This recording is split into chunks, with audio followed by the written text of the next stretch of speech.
Hello everyone, অবশেষে আমি ঈদের ব্লগগুলো অ্যাটলিস্ট এডিট করতে বসছি। তো এটা হচ্ছে আমাদের কোরবানির গরু ছিল। আর কোরবানি ঈদের সবাই প্রচুর পরিমাণে ব্যস্ত থাকে, ঈদের জামা কাপড়ও ওভাবে পরা হয় না। এখানে আব্বু নামাজ পড়ে আসছে, নামাজ পড়ে এসে বাপ ছেলের সাথে আর কি সুন্দর করে ফটো সেশন করলাম। আর এইটা হচ্ছে আমার কিউট বাবা, তার হচ্ছে এটা ফার্স্ট কোরবানি ঈদ আর কি। আর এইখানে কোরবানির মাংস আগে থেকেই হচ্ছে রান্না হচ্ছে।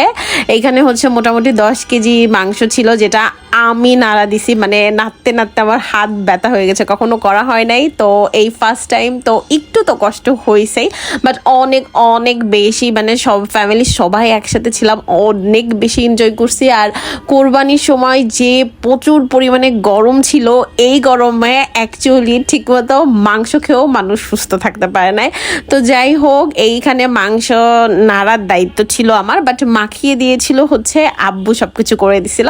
তো এটা জাস্ট হচ্ছে আমি নাড়া দিচ্ছিলাম বারবার করে। আর মাটির চুলায় রান্না এত এত পরিমাণে মজা হয়, যারা খেয়েছেন তারাই জানেন। আর চুলা থেকে নামিয়ে খাওয়ার মজা সেটা তো আবার অন্য রকম, সবাই মিলে মানে চুলা থেকেই হচ্ছে অর্ধেক খাওয়া শেষ হয়ে যায় এমন অবস্থা। এখানে হচ্ছে আমি খিচুড়ি দিয়ে হচ্ছে গরুর মাংসটা আর কি নিয়েছিলাম, যেটা অনেক অনেক বেশি মজা ছিল।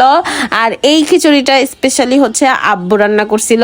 আর এই যে আমার ছোট্ট লিটিল বাবা ফার্স্ট টাইম হচ্ছে সে মেটে খাচ্ছে, হ্যাঁ মানে এটা কিন্তু তার ফার্স্ট টাইম খাওয়া। দেন অবশেষে রেডি হয়ে বের হব, ঠিক আছে।